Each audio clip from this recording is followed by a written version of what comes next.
Olá, sejam bem-vindos ao 7º CENID, Seminário Internacional de Cultura Digital. Informo que a conferência será apresentada nas redes sociais do CENID, no seu Facebook e no canal do YouTube da UPF. Solicita quem está participando que identifique de que cidade e país está nos assistindo. Na conferência de hoje, recebemos o professor e pesquisador Ângelo Cortellazzo. Ângelo Cortellazzo é livre docente na área de biologia celular pela Unicamp. Realizou pós-doutorado em Grenoble, na França. É professor do Instituto de Biologia, onde foi coordenador de cursos e pró-reitor de graduação. Coordenador de ensino superior da Faculdade de Tecnologia do Centro Paula Souza, no estado de São Paulo. Foi membro do Conselho Estadual de Educação de São Paulo, de 2001 a 2013, e atualmente participa de projetos e grupos de estudos ligados à educação na Unicamp e na Faculdade de Tecnologia. É avaliador institucional e de cursos do INEP-MEC e CE São Paulo. Seja bem-vindo, professor, é sua a palavra. Muito obrigado, Rosângela, é um prazer participar desse evento tão importante e rever amigos aí de Passo Fundo, que é uma cidade muito querida. Então, efetivamente agradeço ao convite e espero corresponder às expectativas aí do público que nos assiste. A hora que eu puder começar, eu já entro com a minha apresentação. Pode iniciar, professor. Ok, muito obrigado.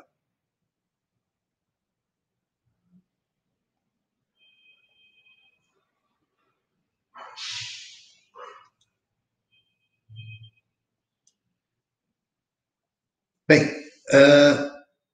conforme já falou a professora Rosângela, aqui um breve resumo aí da minha trajetória profissional e o endereço do meu currículo Lattes para quem quiser detalhes.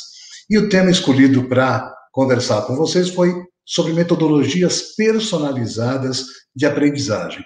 E por que personalizadas? Porque cada pessoa é única, ok? Eu começo, então, com uma frase do Piaget: o principal objetivo da educação é criar pessoas capazes de fazer coisas novas e não simplesmente repetir o que as outras gerações fizeram. E, nessa introdução, vamos abordar alguns temas aí para afinar os conceitos que nós temos a respeito do assunto. Então, há várias formas de classificar as etapas da civilização humana, as fases da humanidade, desde o seu surgimento na Terra. E eu escolhi uma que fala das mudanças comportamentais do livro Educação 4.0, cuja referência se encontra aí abaixo. Os autores dividiram as fases da humanidade em 4. A primeira, em que o homem era nômade, né, com a importância enorme da caça e, portanto, alimentação extrativista, e o poder estava concentrado na força do homem. A partir do momento que ele inicia um comportamento gregário, né, já da sua própria natureza, acaba vendo a sua fixação e a criação de animais, desenvolvimento da agricultura, o que vai até aí cerca do ano 1800 depois de Cristo, e a importância e o poder se deslocam, então, da força física para o poder e importância da propriedade. A terceira fase, explicitada pelos autores, tem a ver com a Revolução Industrial, onde, novamente, há um deslocamento do poder da propriedade para o capital e para o investimento em ciências, novas descobertas, que vão possibilitar, então, uma mecanização crescente da sociedade humana, com a Revolução Industrial, a partir das primeiras máquinas a vapor, até o advento da TV, da internet, etc. E os autores colocam como quarta fase comportamental da humanidade o ano de 2007, quando tem o lançamento do primeiro smartphone pela Apple, e isso acaba deslocando o poder do capital para conectividade. Então, hoje, o mundo é conectado, as pessoas são conectadas, e a importância dessa conectividade é tão grande que ela pode destruir ou construir imagens de pessoas num tempo extremamente curto. É claro que o capital continua tendo importância, mas é a conectividade que domina, então, o comportamento humano a partir de 2007, segundo a visão dos autores, que eu também concordo. E qual é o aluno que hoje se interessa e que entra no ensino superior na idade considerada correta, quer dizer, aos 17, 18 anos, né? Após a educação básica concluída? É um aluno que nasceu em 2002 e, portanto, é classificado como pertencente à geração Z, uma geração que já inicia a sua trajetória a partir do uso constante da internet, dos meios de comunicação mais conectados, né? E, vejam, nascem em 2002, já no final da presidência de Fernando Henrique Cardoso, no caso do Brasil, e no mundo, depois do ataque às Torres Gêmeas em Nova York, em 2001, né? O ensino fundamental se inicia em 2008, já também no segundo mandato do presidente Lula, e um ensino fundamental de 9 anos, e é um ano após o lançamento do primeiro smartphone. Então, apesar de não ser uma geração que já nasce com o smartphone em uso, né, é uma geração que pega esse lançamento antes até de ingressar no ensino formal em 2008. Em 2017, quando ingressa no ensino médio, já estamos na presidência do Temer, né, já havia tido o impeachment da presidente Dilma, e no mundo, Trump já estava eleito nos Estados Unidos, havia atentado terrorista, chacinas, uma série de confrontos e confusões nessa humanidade toda conturbada e nesses tempos aí que temos atualmente. E no ensino superior ele ingressa em 2020, presidência já do Bolsonaro, após a tragédia de Brumadinho, após incêndio da Catedral de Notre Dame, e talvez não tenha tido a chance de ter mais do que 2 semanas de aula presencial, se a escolha foi por cursos superiores presenciais, já que, logo em março, a Organização Mundial de Saúde decreta o estado de pandemia causado pelo coronavírus. Então, é esse o nosso aluno, de uma geração absolutamente tecnológica. E quem é o professor que recebe esses alunos? Bom, se ele tiver 30 anos, ele nasceu nos anos 90, no governo Collor, né? Aos 10 anos já pega o governo do Fernando Henrique. Se ele tiver 40 anos, que é mais comum aí nessa faixa etária no ensino superior, ele nasceu nos anos 80 ainda, durante a ditadura militar, no governo Figueiredo. Aos 10 anos, quando ele já começa a ter uma percepção de mundo mais acurada, estamos no governo Collor. E se tiver 50 anos, ele nasceu no auge da ditadura, aí nos anos 70, com o governo Médici, e mesmo aos 10 anos ainda, no período ditatorial, na abertura, né, no governo Figueiredo, e é esse o professor, da geração X ou Y, e o aluno da geração Z, portanto, com formas de encarar o mundo diferenciadas. Professores mais velhos podem ser até originários da geração do Baby Boomer, né, após o boom de nascimentos aí da Segunda Guerra Mundial. E como a escola é estruturada no Brasil enquanto desenvolvimento dos cursos que ela oferta no ensino superior? Ensino presencial. No Brasil é interessante porque ele é desenvolvido, obviamente, com professores e alunos compartilhando o mesmo espaço e tempo, mas ele pode ter até 40% da sua carga horária com atividades à distância. Tá? Isso é um decreto de 2019, que fala que até 40% o curso é considerado um curso presencial. O ensino à distância, obviamente, é aquele ensino que é desenvolvido com uma atividade superior a 40% de atividades em que professor e aluno ocupam espaço e ou tempo diversos. Né? E, abaixo disso, insisto, o ensino é considerado presencial.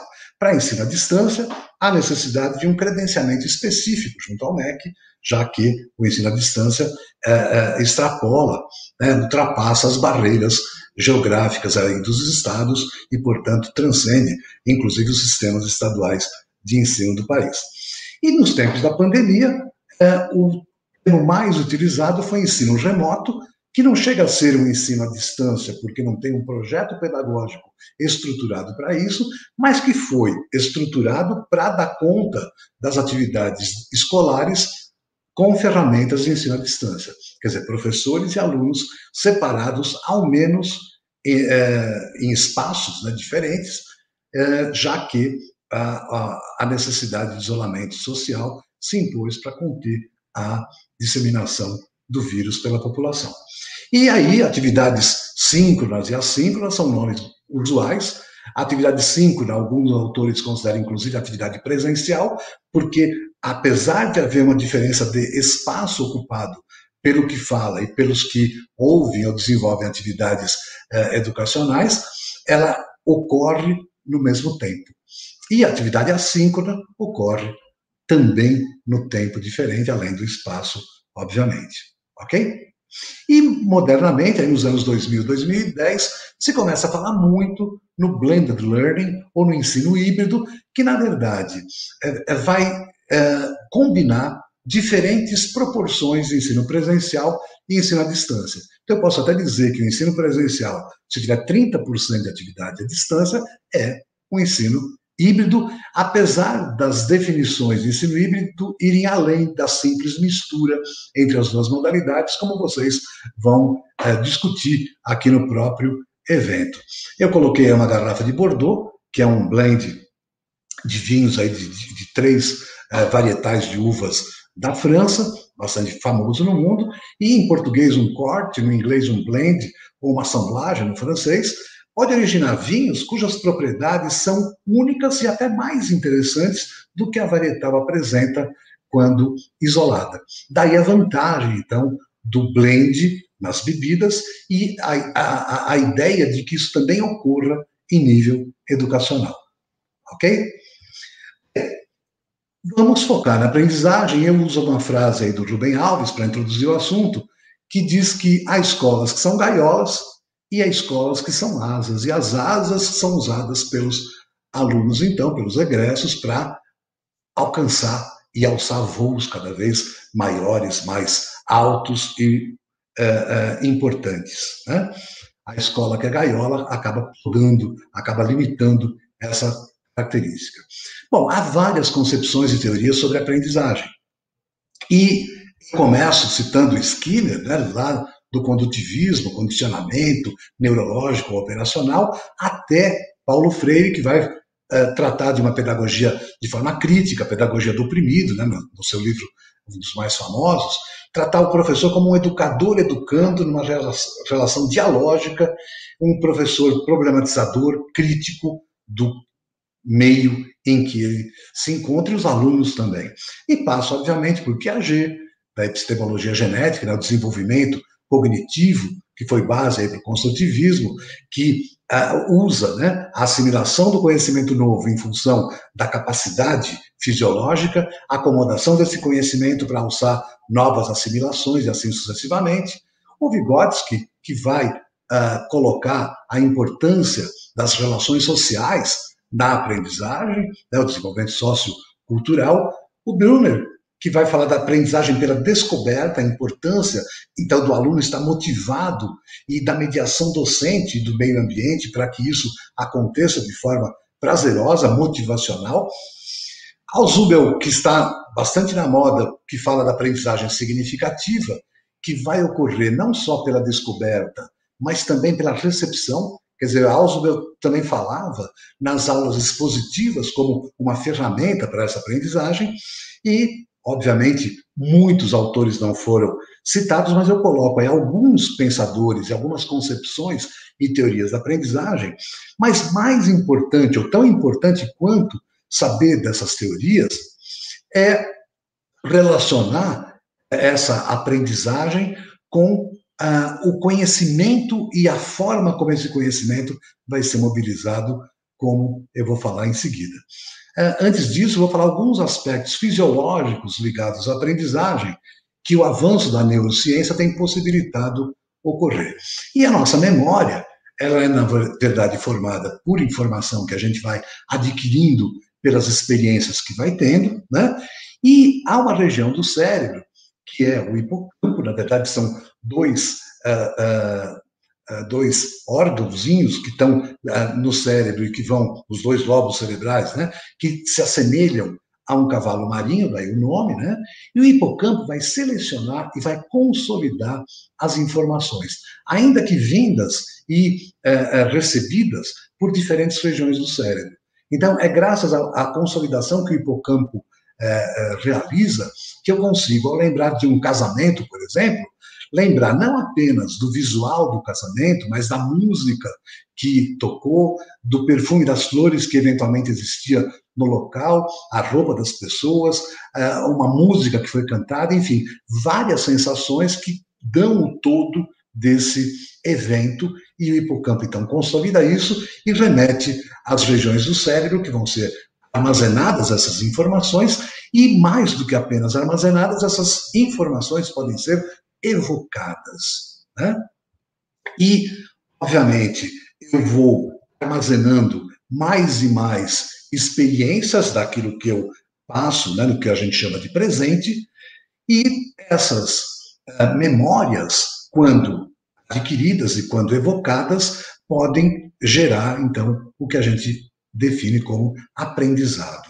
Então, a memória que eu tenho a respeito, por exemplo, do gosto amargo do quiabo, que pode me agradar ou não, é uma memória que eu aprendi a ter com a experiência de ter experimentado, né, o jiló ou o quiabo, e isso faz com que eu aprenda e relacione imagem com aquele sabor que eu tenho memorizado, que eu tenho aprendido, né? O dedinho na tomada é colocado bem na infância, né? Numa fase bem precoce da nossa vida. E depois se aprende que não é assim que funciona, dado que há inclusive, problemas, né, fisiológicos decorrentes dessa ação.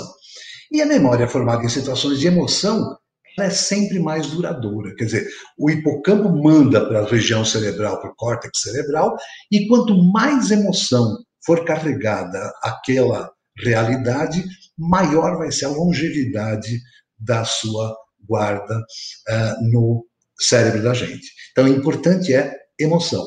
E aí entra um outro ponto. As emoções variam entre as pessoas. E também elas são decorrentes da própria experiência e idade que as pessoas têm. Então, vejam, eu vi, em 1969, a transmissão do homem pisando na Lua. 69. Tá? Foi uma emoção para mim absolutamente enorme. E eu me lembro exatamente onde eu estava. Eu estava enrolado num cobertor, foi em julho, estava frio, né? Na sala dos meus pais, no sofá. E eu lembro da imagem do Armstrong pisando no solo da Lua, ainda em preto e branco, né? Primeira transmissão direta da Embratel. E isso me emocionou. Agora, emociona pessoas aí maiores de 60 anos, pelo menos, né? Porque em 69 tinham aí 10, 9 anos e podiam já começar a ter uma percepção mais sensível do meio ambiente, né? Pessoas com menos dessa idade dificilmente vão ter a mesma emoção que eu sinto ao lembrar desse evento. A mesma coisa o evento, o que aconteceu em 11 de setembro. Quando se fala em 11 de setembro, muita gente lembra do ataque às Torres Gêmeas aí do World Trade Center em Nova York. E eu tenho certeza que as pessoas que se lembram desse dia não lembram dessa imagem de Nova York, das Torres Gêmeas, mas de uma imagem do avião se chocando, da explosão, da implosão do prédio. Quer dizer, aquilo que realmente nos emocionou nessa data e que ficou na nossa memória porque veio a ela carregado de emoções e, portanto, com uma longevidade maior. E é claro, novamente, isso vale para aquelas pessoas maiores de 30 anos. E os nossos alunos que chegam aí com 18 anos, o que os emociona? Então é importante que a gente tenha, ao lidar com a aprendizagem dos alunos, as emoções que vão estar relacionadas com a vida que eles têm. Senão, chegada à Lua ou ataque terrorista às Torres Gêmeas soa com a mesma historicidade do enforcamento de Tiradentes ou da proclamação da República. Tá certo? Bom, voltando um pouco aos aspectos fisiológicos da aprendizagem, então, as emoções é que contam. E não importa se emoções positivas ou negativas. Né? Para mim, a Lua foi uma emoção positiva muito forte. E o ataque às Torres Gêmeas, muito horrível. E em ambos os casos está muito arraigado na minha memória, já que houve, então, a sua incorporação a ela de forma carregada de emoção.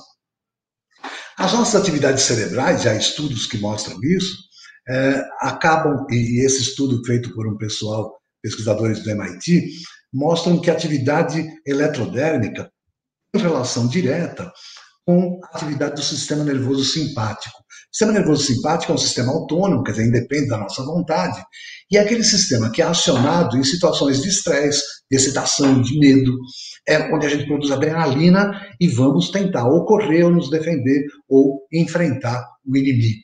Né? Nessa situação, as atividades eletrodérmicas também aumentam. E esses pesquisadores fizeram, então, 3 experimentos, publicados em 2010, a referência está aí, que mostraram que num estresse físico, o estresse físico foi exercício de bicicleta bastante intenso, revela aí um aumento, né, da amplitude da atividade do sistema nervoso simpático. A mesma coisa num estresse cognitivo. Né? As pessoas eram instadas a realizar cálculos aritméticos de cabeça. E isso tudo movimentando, né, criando uma excitação, um estresse, assim como assistir um filme de terror. Né? No momento que vai começar o filme, já há uma antecipação e já há uma variação nos impulsos elétricos aí ligados à atividade do sistema nervoso. E depois se mantém excitado ao longo de toda a realização do filme. O que demonstra efetivamente que esse envolvimento ativa o nosso sistema nervoso e, portanto, contribui para que haja um aprendizado cuja perenidade é maior, né? Cuja longevidade é maior, às vezes perenizando aí durante a nossa vida toda.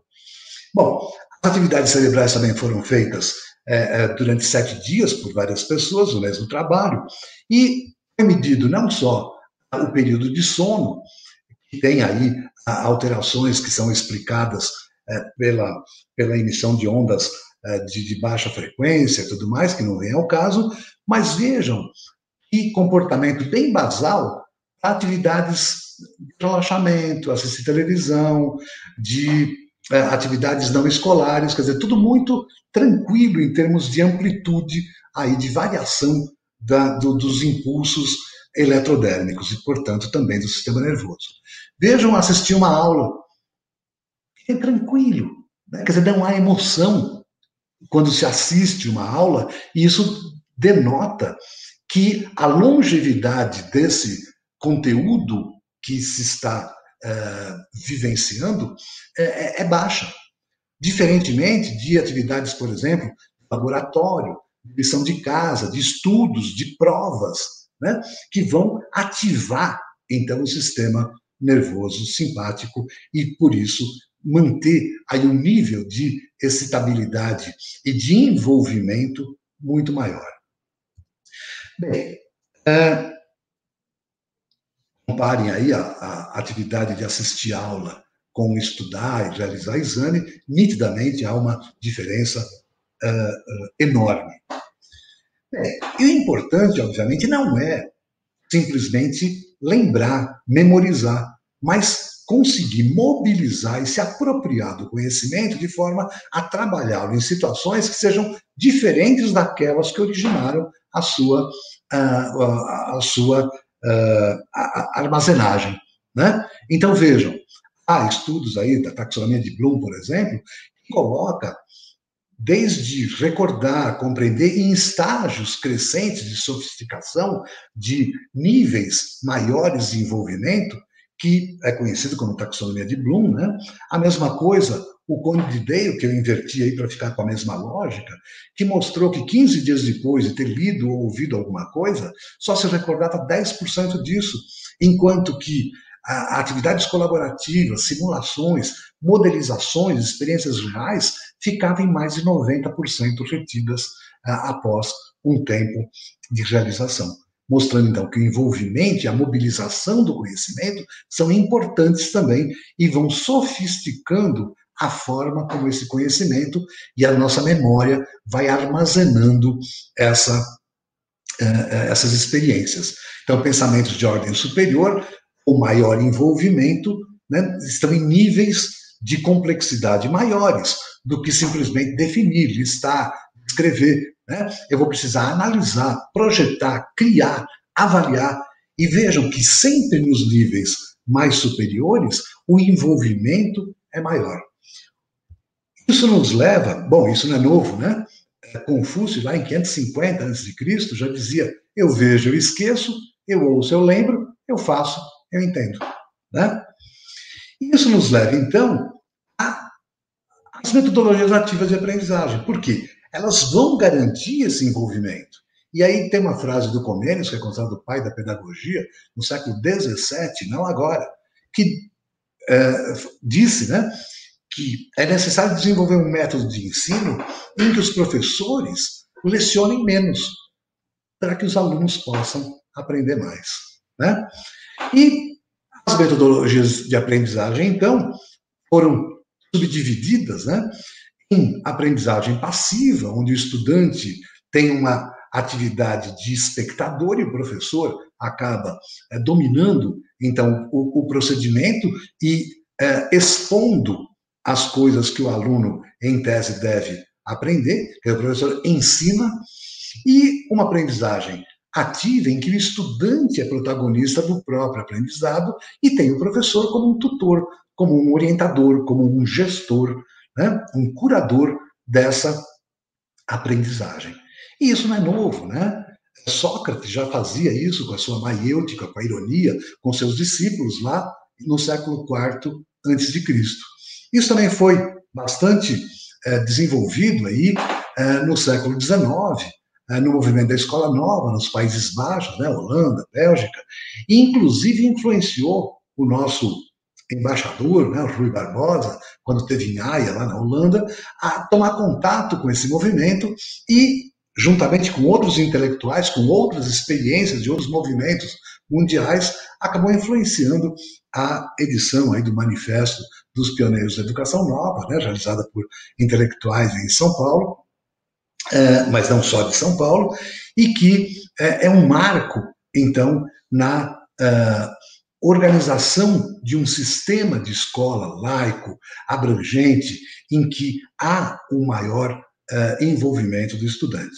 Isso leva, então, ao longo do século XX, a alguns outros movimentos, como a matemática moderna, né, os estudos dirigidos, que foram apresentados aí depois dos anos 50, 60, e é um marco importante para o ensino superior a edição de um curso de medicina em Ontário, no Canadá, totalmente baseado em problemas. Quer dizer, o aprendizado se dava a partir de problemas que eram lançados e resolvidos pelos estudantes, e para resolver esses problemas, eles tinham então que se apropriar de vários conhecimentos, levando então ao ensino modular, um pouco disciplinarizado, e isso vem então para o Brasil nos anos 70, 80, e inicialmente nos cursos de medicina também, em alguns cursos, né? E depois também em muitos cursos da área de saúde.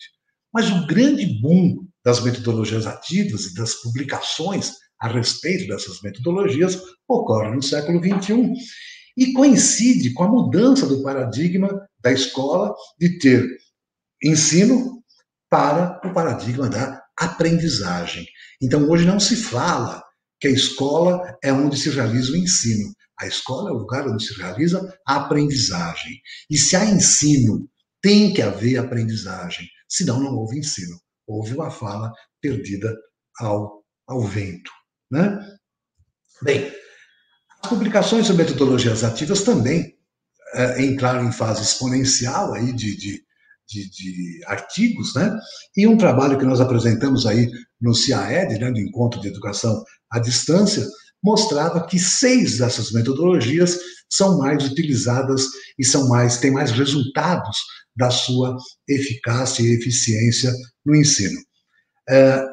Atividade baseada em problemas, atividade baseada em projetos, em times, games ou gamificação, uma mais recente, que é a instrução por pares, ou peer instruction, e a sala de aula invertida.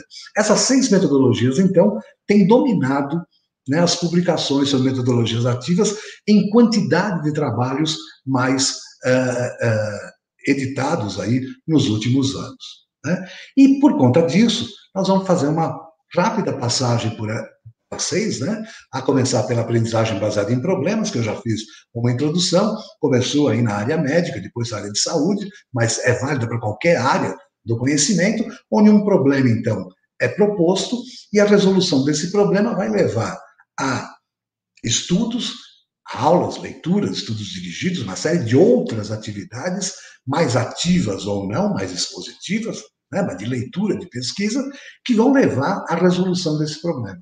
Com isso, o conhecimento vai sendo incorporado e um conhecimento significativo. Por quê? Porque o problema é trazido, né, da sociedade. E, portanto, há uma maior integração entre escola e sociedade. O trabalho é cooperativo, porque é desenvolvido em grupo, normalmente, a partir de projetos, a partir de muitas metodologias diferenciadas, e envolve um conhecimento interdisciplinar, e não a aprendizagem estanque das diferentes disciplinas. O cuidado é que tem que se mudar o problema apresentado com frequência para evitar que turmas posteriores se beneficiem, né, do trabalho das turmas anteriores. A aprendizagem baseada em projetos, gosto muito disso, e pode ter especificidade a uma disciplina, né? A releitura da arte moderna com outras expressões, então ver trabalhos, por obras de Portinari, obras de Picasso, musicadas ou expressas a partir de uma música, a partir de um poema, né? Demonstração de tensão superficial de líquidos, construção de escalas de temperatura específicas para cada pessoa, que são projetos que podem ser colocados, né, mesmo num regime disciplinar, e fazer com que o aluno, então, se desenvolva a partir da realização dos mesmos. E também pode ser algo de abrangência de todas, ou a maioria, ou algumas disciplinas que formam aquele período letivo e, portanto, isso pode ser usado e aproveitado na avaliação de todas as disciplinas ali formadas. A Univesp tinha, e ainda tem, essa forma de desenvolvimento de curso a partir de projeto, e todas as disciplinas acabam aproveitando esse projeto que tem a ver com aquilo que está sendo feito naquele período letivo e também nos períodos anteriores. Quer dizer, reforça o conhecimento já adquirido, consolida aprendizagens anteriores e tomar cuidado que tem que variar os temas pelo mesmo motivo. A aprendizagem baseada em times, normalmente o professor então traz algumas questões e pede para que as pessoas se manifestem a respeito, por escrito, oralmente, e após essas manifestações, há a formação de times ou de grupos, e esses grupos então vão afinar as suas respostas, as suas concepções a respeito daquelas questões, e depois se segue um grande debate para que haja um enriquecimento de todos os grupos a partir das ideias, né, trazidas por cada um deles. Normalmente, nessa fase, o professor também pode instigar com novas propostas, novas argumentações, para que os grupos, então, se apropriem e consigam mobilizar aquele tipo de conhecimento para outras situações. Também incentiva, né, trabalho cooperativo, trabalho em grupo, e é bom que as questões sejam variadas e que se incentive um preparo prévio do tema para que a performance seja melhorada aí durante a atividade em sala ou atividade síncrona, né, no caso do estudo remoto. Gamificação, quem não se lembra, quem não gosta ou se lembra com carinho, né, de atividades de gincana, de jogos de tabuleiro, até hoje, né, jogos de perguntas e respostas.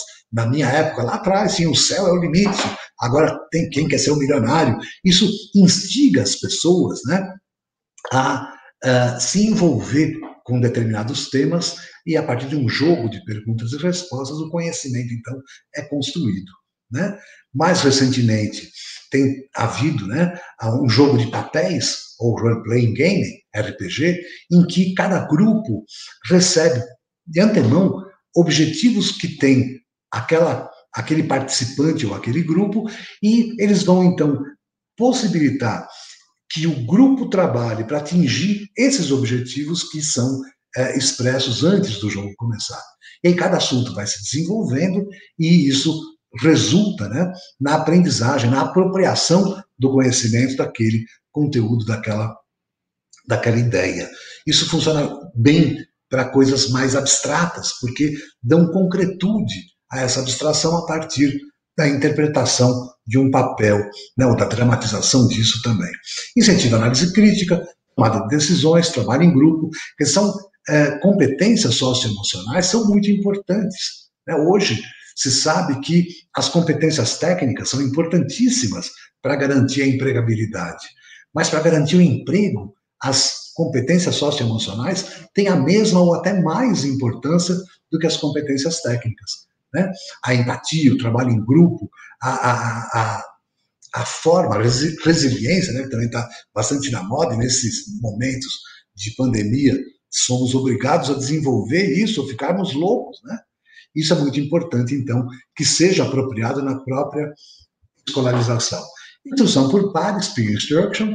Há um estudo prévio do tema, uma exposição rápida pelo professor, seguida de discussão em pares, e aí se testa se os conceitos foram efetivamente apropriados. E aí, se os acertos forem muito baixos, há uma nova rodada de explanação, de discussão em pares. Se houver uma coisa meio mediana, apenas a reunião em grupos, e se o assunto já tiver 80%, 90% de acertos, né, o professor faz aí uma explanação, conclui o assunto e passa para um outro tema. As vantagens, sempre na atividade ativa, na aprendizagem ativa, incentivo de estudo cooperativo, de tomada de decisões, e sempre lembrando que deve haver um preparo prévio para que a discussão não seja desestimulante, pelo menos no início dela. E, finalmente, o sexto método bastante utilizado, sala de aula invertida, ou flipped classroom, que vai inverter a lógica da aula expositiva, ou seja, ao invés do professor perder ou usar a aula toda para colocar a teoria que já se encontra nos livros, na internet, enfim, em vários locais, isso é feito pelo aluno em casa ou na própria escola, mas antes de haver uma reunião em que professor e alunos em grupo ou individualmente discutam o tema e realizem debates e discussões a respeito do que a teoria aborda. Isso também tem vantagens porque incentiva a pesquisa, a resolução de problema, trabalho em grupo, é fácil de ser utilizado com outras metodologias, e aqui, obviamente, o material tem que ser bem variado para atrair o aluno, porque senão fica uma coisa muito chata, né? Leiam o livro da página tal, página tal. Peguem o texto na internet, da folha tal. Isso acaba, obviamente, desestimulando esse trabalho que deve ser feito prazerosamente em casa antes da discussão em sala. Há uma série de outras metodologias, né? Estudo de caso, dramatização, filme, debate, seminário, mapa conceitual, a própria aula expositiva, dialogada, rica em questões, em questionamentos, a videoaula como instrumento, como ferramenta, né, para mobilizar, aí, economizar tempo do aluno nas suas pesquisas, direcionando um pouco a temática que ele deve se ater, e todas essas metodologias podem ser misturadas, e aí a riqueza, então, das metodologias, né, no dia a dia do desenvolvimento das disciplinas ou das atividades curriculares na escola. No ensino híbrido, eu posso, por exemplo, no modelo chamado modelo de rotação, fazer atividades expositivas, o aluno consultar a internet pelo próprio celular, reunir em grupos, voltar a reuniões expositivas, a reuniões ou atividades expositivas. Isso pode ser feito em 3 grupos, cada um fazendo algo e aí rodando essas atividades, né? Quem estava em grupo agora vai ouvir uma exposição, vai discutir isso com o todo da classe. Isso possibilita que a própria sala de aula tradicional seja utilizada para essas atividades, né, essas metodologias que são ativas. Né? O laboratório rotacional só substitui o celular por um laboratório de informática e, portanto, também não altera a ordem da organização da escola, no sentido da estrutura da sala de aula e dos laboratórios. A mesma coisa uma sala de aula invertida, né? O aluno estuda em casa, aí discute o tema em grupo, faz um fechamento das atividades a partir de times ou de debates. Isso pode ser moldado em todos os assuntos, e é chamado ensino híbrido não disruptivo, porque não altera o paradigma, né, da sala de aula, dos laboratórios, quer dizer, das estruturas montadas na escola para que o processo de aprendizagem ocorra. Tá? E qualquer método vale? Qualquer método vale. Tem centenas de métodos que podem ser usados, né, desde dramatização até um sarau, uma roda de conversa, ou atividades que requeiram uso de tecnologias mais sofisticadas, né, para que possam se desenvolver. Mas, em tese, qualquer método vale. Bom, e se eu uso metodologia ativa, qual é a consequência? Bom, segundo Paulo Freire, a teoria sem prática é verbalismo. Prática sem teoria, ativismo. Mas quando eu uno prática e teoria, eu tenho a praxis, que é a ação criadora e modificadora da minha realidade. Então, como é que eu vou traduzir a minha atividade curricular, né, para o meu plano de ensino? E eu peguei um exemplo aí da Universidade do Estado de Santa Catarina, que tem um videozinho bem curtinho, mas bem redondinho, para explicar essa transição. E um plano de ensino vai ter, obviamente, ementa, objetivo geral, específico, conteúdo programático, metodologia, avaliação e bibliografia. A maior parte desses itens já consta do projeto pedagógico do curso. Tá? E, portanto, para o meu plano de ensino, para aquela atividade curricular, eu vou ter que me ater à metodologia que eu vou utilizar, como é que eu vou distribuir o programa ao longo do tempo que eu disponho para o seu desenvolvimento, e como é que eu vou avaliar. Normalmente, a avaliação é uma decisão que vai ser uma consequência da decisão metodológica. Vamos detalhar isso um pouquinho. No planejamento, eu adapto a teoria do desenho instrucional, né? E a minha atividade curricular, eu vou ter situações de aprendizagem para escolha das metodologias. E como é que as situações de aprendizagem se apresentam?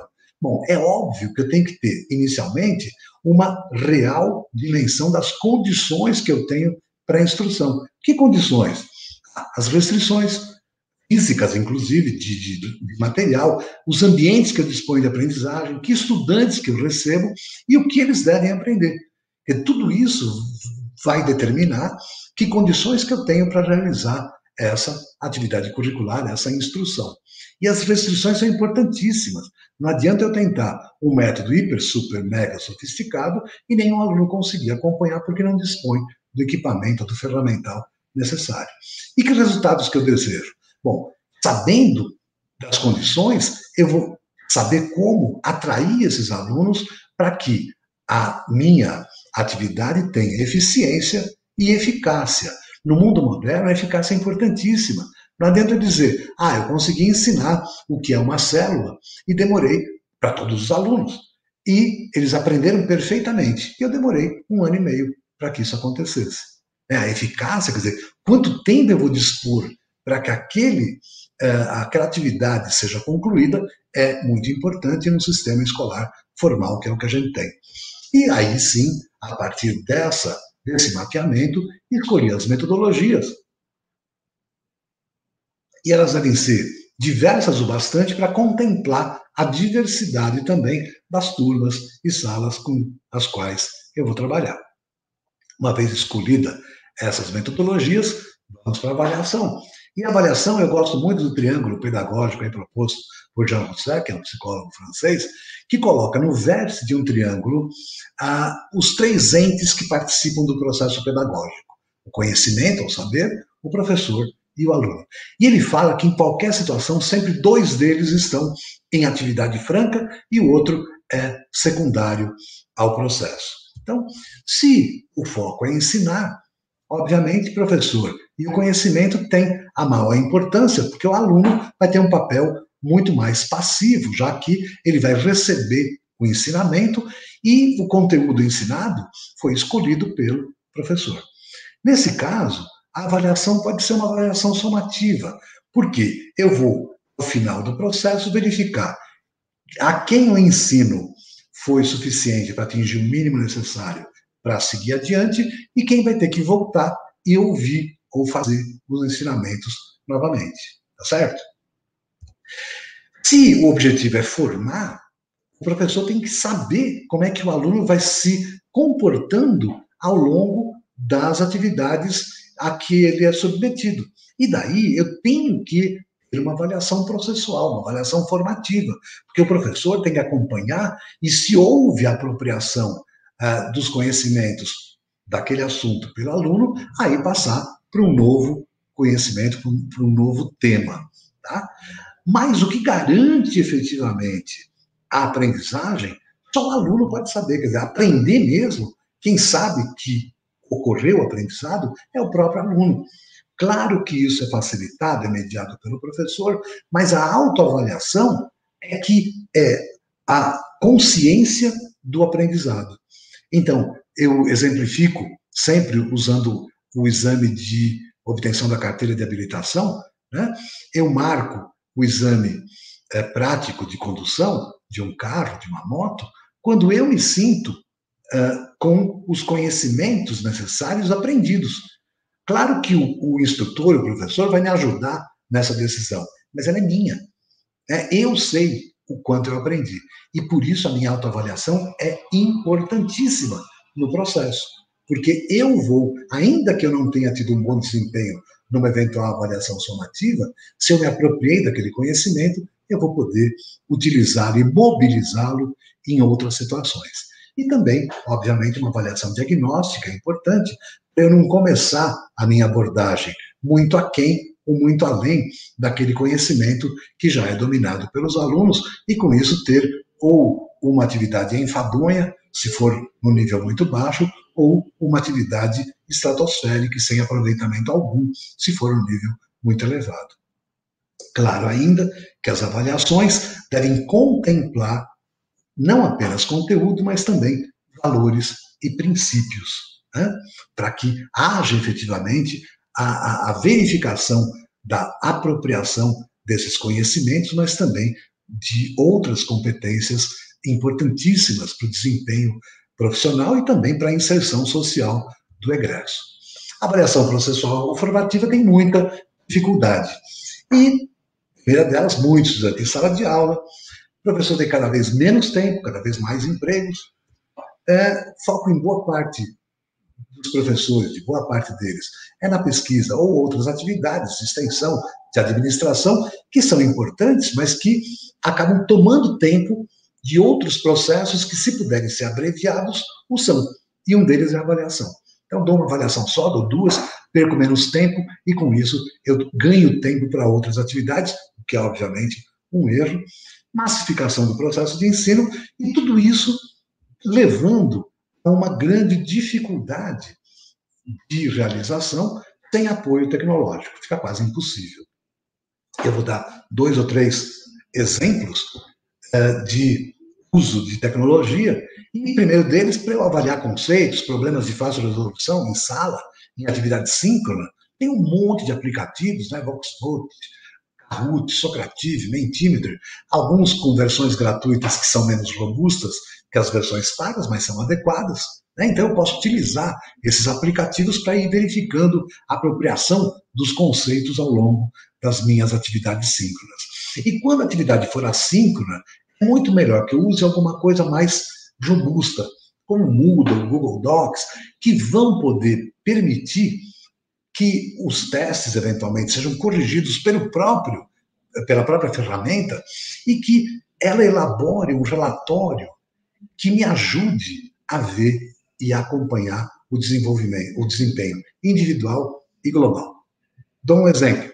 Uma atividade de um curso de extensão que eu participo, a gente usa Flipped Classroom, na sala de aula invertida, o aluno estuda em casa e faz a avaliação pela internet. Ele tem até domingo para entregar. Segunda-feira, eu pego o relatório que o próprio sistema gera e consigo alterar coisas da atividade síncrona que se segue na terça-feira, de tal maneira que aqueles pontos fracos, os pontos de maior dificuldade, são abordados de uma forma mais demorada, mais detalhada, para possibilitar que eles sejam, então, efetivamente apropriados, efetivamente apreendidos pelos alunos. Posso também, já fizemos isso, dar uma segunda avaliação que vai me permitir saber, inclusive, se a minha aula contribuiu para a diminuição dos problemas de aprendizagem que haviam, ou que foram detectados na primeira avaliação. Se isso ocorrer, posso recuperar esses pontos no encontro seguinte, ou numa atividade assíncrona seguinte, não tem o menor problema. Isso se repetir ao longo de todo o período letivo. Posso usar Peer Instruction para recuperar alunos. Eu, após a prova, eu ordeno aí as notas em ordem decrescente e coloco os alunos de melhor desempenho com os de pior desempenho, formando grupos para discussão, via Moodle, via AVO, WhatsApp, como quiser, e de onde quiser, antes de uma segunda avaliação do mesmo assunto, e com certeza eu vou ter aí um acréscimo no desempenho dos alunos de pior desempenho, com toda certeza. E eu posso incentivar aqueles alunos de melhor desempenho, inclusive premiando com um percentual correspondente a quanto os de pior desenvolvimento conseguiram avançar. Isso normalmente ajuda a motivar esses alunos que tiveram, no primeiro momento, o melhor desempenho. E é uma aprendizagem cooperativa. Né? Posso fazer isso também para estabelecer grupos, né? Critério de estabelecimento de grupos de estudo no desenvolvimento de trabalhos, de projetos e tal. A partir de uma avaliação diagnóstica, eu pego, sei lá, uma classe de 58 alunos, eu divido a classe, se eu quero grupos de 5, divido por 5, dá 11, né? Então 8 grupos de 5, já que sobram 3, tem que ter 3 grupos com 6 alunos, e coloco as 11 melhores notas como um aluno em cada um desses 11 grupos. E depois eu distribuo os demais alunos com os outros 11, mas sempre na ordem inversa. Então, o número 1 fica com 22, 33, 44, 55, e obviamente 58. O número 2, e assim por diante, até terminar com todos os alunos. E com isso eu tenho grupos formados com pessoas de bom desempenho ou de mau desempenho num determinado assunto, o que mostra, de uma certa forma, que, claro que sempre tem reservas, porque a avaliação é sempre algo pontual, mas que eu estou separando aqueles alunos de melhor desempenho, de melhor condição de pré-requisito, para auxiliar aqueles de menor preparo ou de menor conhecimento de pré-requisitos para o desenvolvimento daquele tema, daquela atividade curricular. O professor Ricardo Fragero, da UNB, utiliza isso de forma genial no método dos 300, aí que está no YouTube, tem o endereço aí, ele consegue reduzir a reprovação em cálculo 1, com 200 alunos, para menos de 5%. E o uso de projeto integrador, a gente fazia muito isso na Univesp, a parte da escolha de um tema, formação de grupos, escolha de projeto, e apresentação do projeto no meio do semestre, com um seminário, tem um fishbowl, uma avaliação, e depois das críticas, o desenvolvimento do projeto, com a apresentação final de um protótipo, de um produto final, né, que era avaliado não apenas pelos professores participantes desse projeto, mas também pelos seus pares e também a autoavaliação. Tá? Bom, e por que então personalizar essas metodologias? Na frase de Anísio Teixeira, que eu separei, educar é crescer, crescer é viver, e, portanto, educação é vida no sentido mais autêntico da palavra. Né? Por que as metodologias têm que ser personalizadas? Porque as pessoas aprendem de maneira, com ritmo diferentes, têm conhecimento prévio diferente e são motivadas por coisas diferentes. Né? No ensino híbrido, por exemplo, eu posso fazer um ensino chamado de rotação individual, que vocês também devem ver aqui durante o simpósio. Um aluno abóbora, por exemplo, vai ter algumas dificuldades que eu posso sanar utilizando certos estudos, certas metodologias, né? Se o aluno for muito tímido, trabalho em grupo, exposição de trabalho, enfim, várias atividades que eu explicito para esse aluno abóbora, que não serão obrigatórias as mesmas do aluno azul, que vai ter, então, outras dificuldades e, portanto, outras metodologias para desenvolver o mesmo conteúdo. E assim, também para um aluno, por exemplo, vermelho, e assim por diante. Então, essa personalização vai contribuir para que haja uma maior eficiência e eficácia no aprendizado de cada um desses alunos. E nas nossas escolas com tantas modificações? Bom, eu tenho escolas normalmente com carteiras, né, universitárias ou não, anfiteatros, então são espaços não disruptivos, quer dizer, que não rompem a lógica da sala de aula, e às vezes geram aí situações quase tragicômicas, né, de desenvolver alguma atividade usando uma sala de aula assim, dessa forma, e o ensino disruptivo, né, com espaços de aprendizagem. Eu peguei aí um exemplo do Belab, que é uma empresa criada pelo professor aí da Universidade de Passo Fundo, o professor Adriano, em que os espaços são pensados para diferentes atividades de aprendizagem voltadas, então, para o protagonismo do aluno, né? E será que dá para fazer alguma coisa do tipo, e aqui eu tenho um trabalho que foi publicado recentemente aí, que a gente propõe algumas mudanças do paradigma da escola, né? Então, que as metodologias ativas possam ser substituídas e preponderarem as ativas, as salas de aula se transformem efetivamente em espaços de aprendizagem e as aulas em momentos de aprendizagem, que as disciplinas sejam temas, na verdade, e que haja certificações a respeito da apropriação desses temas. O currículo, que hoje é um conjunto de disciplinas, passa a ser um itinerário formativo com um conjunto de conhecimentos, de competências que o aluno vai desenvolver ingressando na universidade, não obrigatoriamente num único curso. Ele integraliza quando as certificações necessárias para isso forem adquiridas e não quando ele cumprir uma carga horária. O diploma vai ser o resultado dessas certificações e o professor vai ajudar o estudante a gerenciar o próprio aprendizado e, portanto, o tempo não será mais das disciplinas, mas será o tempo do aprendizado. Essa estruturação foi proposta, então, no trabalho que eu citei aí, e a partir de vários conhecimentos, eu tenho várias certificações, o aluno pode fazer a sua escolha, e um curso A é formado por certificações A, B, C, D, projetos, estágios, um curso B com algumas certificações iguais, outras totalmente diferentes, e com isso eu tenho a diversificação da formação superior para esses alunos. Bom, eu termino com algumas considerações finais. Loucura é aquele resultado diferente, fazendo sempre exatamente a mesma coisa, frase atribuída ao Einstein. E eu acho que a gente pode começar com a apropriação de ferramentas para a recuperação daqueles estudantes que têm uma forma mais lenta de processar a sua aprendizagem. A gente pode começar com o desenvolvimento dessas habilidades socioemocionais a partir do convívio, de mais atividades em grupo, mais processos, né, de desenvolvimento dessas habilidades criativas do aluno e com avaliações que vão sempre ser relacionadas às metodologias que vão ser pertinentes a próprio aluno, quer dizer, foco bastante grande nas autoavaliações. E para que essa aprendizagem seja significativa, eu vou ter que fazer planejamento, efetivamente conhecendo o projeto pedagógico do curso que eu participo, usar diferentes metodologias, envolver os estudantes e mexer com as suas emoções e também diversificar os processos avaliativos, fazendo com que eles sejam parte integrante da aprendizagem. E deixa uma questão para todo mundo. Afinal, nós já temos condições de oferecer uma aprendizagem personalizada, ainda que ela seja apenas semi-disruptiva? A vocês de responder isso.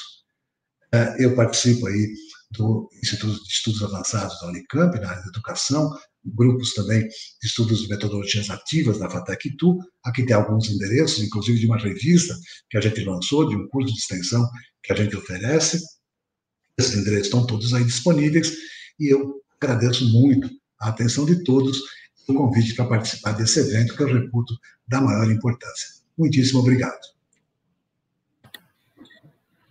Bom, professor, eu acho que nós temos mais ainda a agradecer pela sua participação, né, aqui no evento, porque traz, assim, um pensamento muito importante, que é romper paradigmas tradicionais, talvez gerar não só espaços disruptivos, mas um pensamento disruptivo no próprio planejamento docente, porque assim como para o aluno é difícil essa desacomodação do tradicional, que gera o conforto, também é difícil para o professor não cair naquela rotina tradicional de planejamento das suas aulas, e talvez também um pouco de sensibilidade para identificar quando reavaliar o seu planejamento. E muito importante também como as metodologias elas podem ser combinadas, né? Nós temos a BNCC orientando as práticas na educação básica, e talvez não estejam tão fortes detalhando essa possibilidade de combinação. O professor não precisa necessariamente ficar no uso somente de uma metodologia, mas mesclar e experienciar, né? Experienciar junto com o aluno, construindo junto. É isso aí. Então, muito obrigada mais uma vez, professor. Obrigada a quem está aqui nos assistindo, e coloquem seus questionamentos para que o professor possa interagir com vocês. Então, a todos, um bom evento. Muito obrigado. Aguardo as questões.